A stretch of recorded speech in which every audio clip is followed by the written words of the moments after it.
Happy Thanksgiving to all who are listening in a timely manner. To everyone else, Merry Christmas, Happy New Year, Happy Birthday, whatever fits.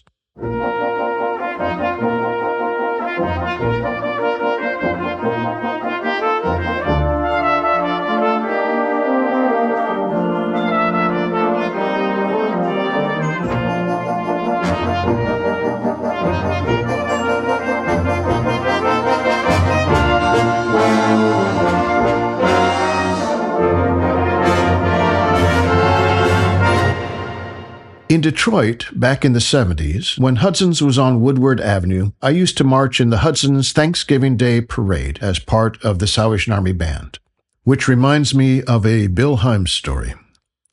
The parade started very early each Thanksgiving Day, and Bill Himes is not now, nor has he ever been, a morning person. If you find him up at 5 in the morning, it's most likely because he's still up at 5 in the morning. So Bill, who lived in Flint, Michigan, one time slept on our couch the night before the parade to shorten his commute.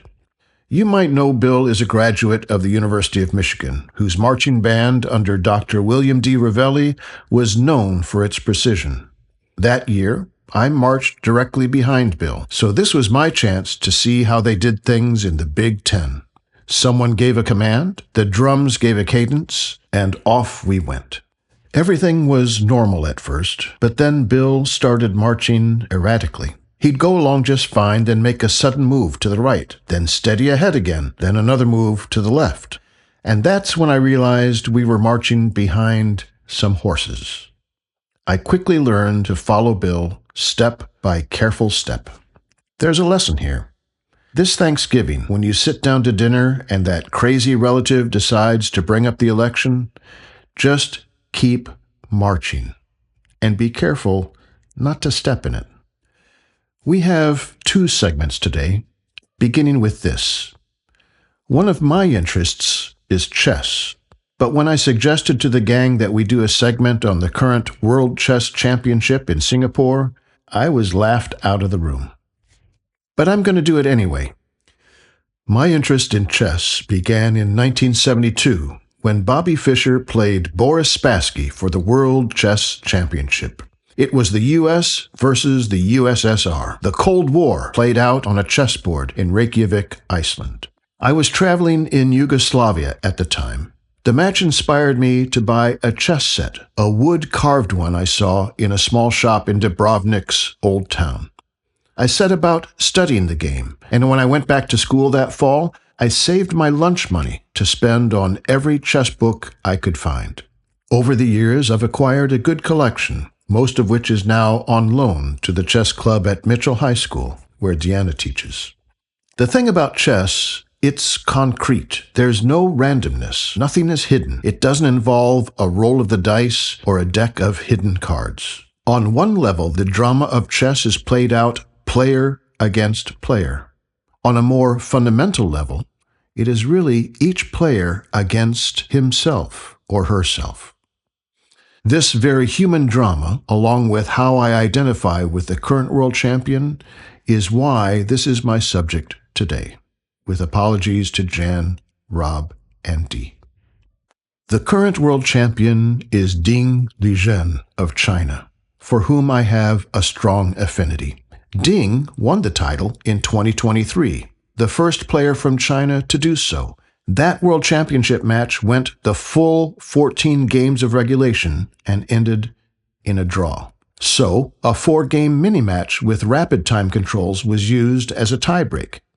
After 3 games, that mini-match was also dead even, and the 4th game was headed for another draw when Ding made a move that surprised everyone watching the game, including the commentators. And yes, that's right.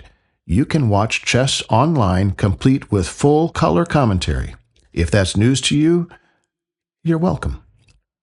That single move caused his opponent to stumble, and Ding went on to win the game and the championship. But for me, that's where the drama really starts.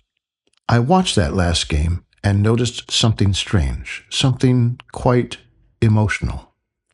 Usually, championship victories in any sport are met with big smiles, fist pumps, hands raised in victory to the cheers of the crowd, then someone thanks Jesus or their mom. But this was not the way with Ding Liren. His opponent resigned the game and left the stage. Ding was left alone, sitting at the board. He did not smile. He did not raise his hands in victory. He was not swarmed by his fans. He didn't move. He sat alone with his head in his hand, hiding his face, exhausted, perhaps not even fully aware of what he had just accomplished. Ding is someone I recognize. He looked uneasy at the awards ceremony. He doesn't do well in the spotlight. He's a quiet man, reflective, given to poetry and philosophy, very emotional, but one who calms himself when necessary with logic and rationality. He is mostly solitary and reflective. He's not the guy you want to sit next to at a party, assuming he's even at the party. People have speculated that winning the World Championship, great though his achievement was, somehow broke him. Over the next few months, he did not participate in any tournaments, claiming fatigue, even depression. Few know the anxieties that being on top can bring. Shakespeare had Henry IV say it this way, "Uneasy lies the head that wears a crown." When Ding finally returned to the game earlier this year, his play was almost unrecognizable. He could get early advantages in games, but then let them slip away to draws or even losses, several losses. As world champion, his ranking dropped to number 23 in the world, the lowest ever for a world champion or even for a challenger. Ding has reached the pinnacle of chess, the summit. But as someone once noted, when you finally reach the summit, the only way to go is down. In the past, when asked how he summoned the strength when the odds were against him, Ding was philosophical, quoting, of all people, Camus, saying, "I remember how Albert Camus talks about the concept of resistance. The idea is that if you see that you cannot win, do everything in your power to resist." And that memory gave me the determination I needed. Earlier this year, though, Ding expressed concern about this match, admitting to worrying that he might lose and lose badly. "Maybe I am not so eager to play," he said. "I don't have the same ambitions to win the game." This I understand. Still, Ding did score one significant victory this year, defeating the rising star from India named Gukesh Dummaraju. If you are given to irony, as I am, you might think, boy, wouldn't it be something if that's the guy Ding ends up playing for the championship? Well, yes, it would be something. In fact, that is the guy Ding is playing right now for the championship. But is he ready? Will he lose badly as he fears, or will he rise to the moment to defend his title as the first world champion from China? This game of chess is all emotion and stress and expectation and doubt and disappointment. Will he succumb, or will he ground himself again in his rationality, his logic? When arriving for the contest, Ding said, "This time I feel peace, and with a lot of energy." You know, not one professional pundit believes Ding will win this, but there are always surprises, and win or lose, I hope that he can achieve contentment with his efforts. For our other segment this week, we collect our thoughts on the passing of someone very significant to how we've made our way in our social and spiritual lives. That is, Tony Campolo. Before Jan and Rob hit the road yet again this week, I was able to get them to the microphone to share some thoughts. So, was it yesterday we lost Tony Campolo? 2 days ago? 2 days ago. 2 days ago we lost Tony Campolo. And we have some books by him. One is called A Reasonable Faith. It's partly right. Brian McLaren, and he collaborated on a book called Adventures in Missing the Point. Yes. and Shane Claiborne, and he collaborated on a book called Red Letter Revolution. He was known as a red letter Christian. Mm-hmm. Red letters being the words of Jesus in the Bible. Mm-hmm. And 20 Hot Potatoes Christians Are Afraid to Touch. Mm-hmm. And you've got a book called Speaking My Mind, The Radical Evangelical Prophet Tackles the Tough Issues That Christians Are Afraid to Face. And we heard him speak on this book. Mm-hmm. And the other one you have? I have. Carpe Diem, Seize the Day. Well, I mean, I was aware of Tony Campolo, and then he was a speaker at the 1985 International Youth Congress for the Salvation Army in Macomb, Illinois. He was engaging. He was funny. He would say things like, we're only given so many hormones. If you want to use yours to grow hair, that's your business. And and then he would talk about how the Salvation Army doesn't have the same baptism as everybody else. He said, that's okay. You baptize your way, we'll baptize the Lord's way. That's just to win over the audience. And then there was a cartoon, because when he's in spotlight sometimes on this stage, there'd be like wisps of moisture coming out of his mouth while he's talking. And so in the daily paper they produced for this Congress, the next day there was a cartoon, and it showed Campolo drawn there with kind of water, and it says Campolo baptizing his way. That's a good one. When I saw him at the youth specialties out in California, there was some guys in the front row that had umbrellas. They pulled him out when he got up to speak. He thought that was hilarious. Why did you go to this conference? I was the YPSM at the Clearwater Corps. Young People's Sergeant Major. Yes. You were the Gene Hawson of the Clearwater Corps. Yes, I was. It's scary, isn't it? Pauline Kerr. Yeah, Pauline Kerr was the Sunday school superintendent. So she was my boss. Never heard of that. Excellent. So you go to this conference, and it was a youth specialties? Yeah, youth specialties, and he was one of the keynote speakers. Remember? Heard him a couple of times since then. There was one time he had been through some sort of an illness. He looked a little off color. Dee, you and I were there. And he just at one point said, "Man, you've got to face it. Sooner or later, you're going to face prostate cancer." Which has been on my mind ever since I had prostate cancer. I remember Tony saying something like this. I also saw him completely out of his context as a minister. Someone was out around South Beach, Miami, South Beach, just grabbing random people to say, "Hey, what's your impression of South Beach?"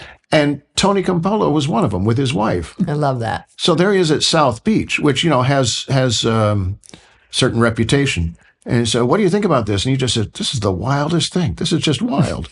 And that's all he said. Yeah. Nothing more than that. He was just talking about, and what's he doing on there? And they just said, Tony from Philadelphia or something like that. You saw him speak in Orlando? Yeah. I think we were at the same one. I do too. I think the four of us went, to be honest with you.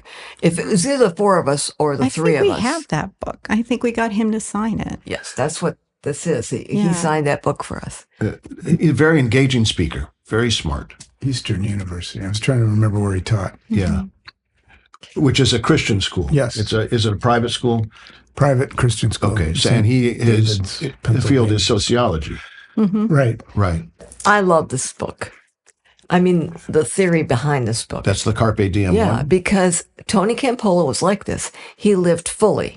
And that's the point of this book, is to help people live fully. Sometimes Christians don't do that as well as they should. But he said, for people who want to stay alive until the day they die, this is the book for them.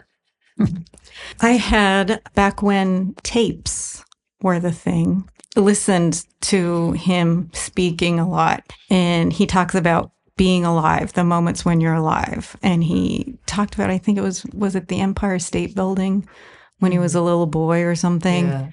And he goes up to the top of the Empire State Building, and he said he has this feeling of being alive. And remember this moment, grasp this moment when you really feel like you're living. He said those moments are rare. Yeah. And when they hit you, you need to hold on to them. Hold on to it. I mean, he has a lot of things that really stuck with me that I ended up using in the Christmas choral celebration one year. And it was him talking about animals, how every creature was created by God to worship God, and that when we allow animals to go extinct, and he was talking specifically about whales, you've silenced that unique voice that was created to worship God. He never really disavowed his evangelical roots, did Not he? to my knowledge, no. He stuck with it. Well, I mean, they would call him radical, yeah. but he was... he used to be on Bill Maher a lot. He would be on Bill Maher often. I think he claimed the word for what it meant to him. Yes. And didn't allow for the deviations that occurred over time. Going back to Seizing the Day, there's a Puritan ethic that sometimes runs through evangelical Christianity where, like, if you're having fun, you're not working hard enough.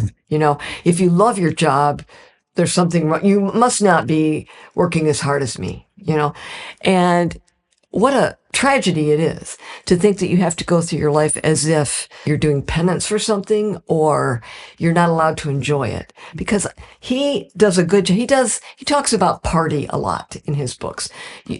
Being part of the kingdom of God should be like a party. Right. We should all be enjoying that experience. And I need to remind myself of that every day. But that's part of living fully, I think. And I think he understood that. Yeah. And he would do this a lot, I think, in his, like when we would go to hear him speak, talking about the Puritan thing, and he would just slip in a curse word. And then he would go on to say, now you're all thinking about that word I just said, and you're not thinking about what I said after. And, basically, where are your priorities? And he did that in California when we were there. Yeah. And I don't remember what he said, but something like, oh. And then he followed it up with that, and it's like everybody goes, oh, geez, yes, he's right. Yeah, yeah. So concerned about that word. And it was like he was down to, here's what's important. Here are the things that are not important. So why do we spend so much time worrying about them? Yeah. A lot of respect for him. He led me on a journey that was to a place that was bigger, a kingdom of God that was bigger than I had imagined before. And that journey has continued, to be honest. Yeah, it's a faith that's inviting. Yeah. As opposed to heavy-handed. That's a good expression. I think of when I think of somebody who can't enjoy life is the character in Big Chill, Richard, who confesses at the table in the middle of the night with the other two guys that, nobody said it was supposed to be fun. Right. No, that's true. It was like life was an assignment for him. I know some people like that. And he had to follow all these rules. Yeah. Yeah, I would say out of a lot who I've read, he's the one I keep coming back to in different moments. And the one I think about a lot is that thing about the Empire State Building and going to the Grand Canyon. Yeah. Sitting and watching the sunset in the Grand Canyon, I think of Campolo talking about feeling alive in that moment. So recognizing the awe of it all. And it is just basically an approach. You're going to be aware. You're not just going to be passive in the situation. You're active in the observation. So if you think about the people that he influenced, a lot of them were progressive. Progressive, Christian. Yeah. The thing I've noticed about that, his Empire State Building thing, those things can't be synthesized. If he were to go back to the Empire State Building again to try and get that experience, it won't be there. And then people kind of think, oh, what's wrong with me? I'm here at this place where this amazing thing happened to me once and nothing's happening now. Somehow I've failed. I think those moments are unique, and I think they surprise us. And it could be you're looking, okay, I'm going to do this great adventure, and when I get there, I'm going to go, aha. I'll watch Old Faithful go off, and then I'll be like, oh, there it is. That's my purpose in life has been fulfilled now. And you just go and you say, oh, okay, that was it. And then another time you can just watch the way a father and child interact and have an ecstatic moment. But what I wanted to reference was those moments of awe that you can't really plan for. And I agree with that. I think sometimes they come serendipitously. But I also think there's an approach to life that makes you more open to them. When you go into an experience open to what it might bring to you, you're more likely to have those moments of awe. There are examples like where you anticipate them, like when you go to the Grand Canyon. You know you're going to see something spectacular, and you do, and sometimes it's more and sometimes it's less than you expected, but it's probably always impactful. But even in our walks in the park in the morning, I walk frequently with somebody who's very aware of the small things that we see. And that's one of the reasons I enjoy walking with her, is because we look at the moments. A certain bird flies by, or there's something particular on a tree, or shoot, the water's like glass. And you take the time to observe them. And because we're open to them, I think we have more of those moments of awe than somebody who's just walking through the park, not paying attention. So for me, it's about being mindful and paying attention and waiting for those moments to come. So ergo, the book Carpe Diem, which is Tony's challenge to live fully in the moment.